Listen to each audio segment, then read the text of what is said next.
अवश्य देखिए।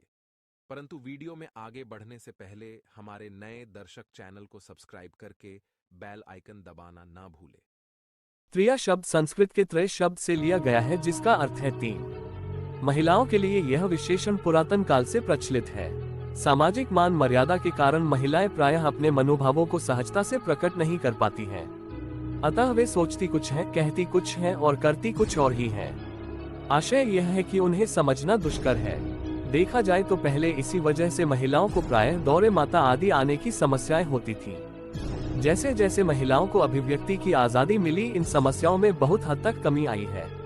यही है त्रिया चरित्र। आइए मित्रों, आपको एक कहानी सुनाते हैं जिससे आपको औरत का त्रिया चरित्र समझ में आ जाएगा। ये कहानी क्या आपने पहले भी सुनी है? अगर हाँ तो कमेंट में जरूर बताना।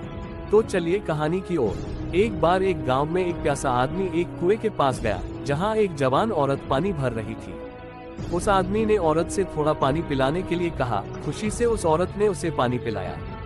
पानी पीने के बाद उस आदमी ने औरत से पूछा कि आप मुझे औरतों की त्रिया चरित्र के बारे में कुछ बता सकती हैं? इतना कहने पर वह औरत जोर जोर से चिल्लाने लगी, बचाओ बचाओ।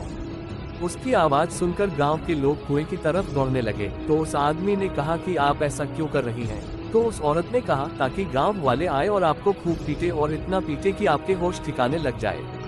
ये बात सुनकर उस आदमी ने कहा, मुझे माफ करें, मैं तो आपको एक भली और इज्जतदार औरत समझ रहा था। तभी उस औरत ने कुएं के पास रखा मटके का सारा पानी अपने शरीर पर डाल दिया और अपने शरीर को पूरी तरह भीगो डाला। इतने देर में गांव वाले भी कुएं के पास पहुंच गए। गांव वालों ने उस औरत से पूछा कि क्या हुआ। औरत ने कहा, मैं कुएं में गिर गई थी, इस भले आदमी ने मुझको बचा लिया। यदि यह आदमी यहाँ नहीं रहता तो आज मेरी जान चली जाती। गांव वालों ने उस आदमी की बहुत तारीफ की और उसको कंधों पर उठा लिया। उसका खूब आदर सत्कार किया और उसको इनाम भी दिया। जब गांव वाले चले गए तो औरत ने उस आदमी से कहा कि अब समझ में आया औरतों का त्रिया चरित्र। अगर आप औरत को दुख देंगे और उसे परेशान करेंगे तो वह आपका सब सुख चैन छीन लेगी, और अगर आप उसे खुश रखेंगे तो वह आपको मौत के मुंह से भी निकाल लेगी। Thanks for watching.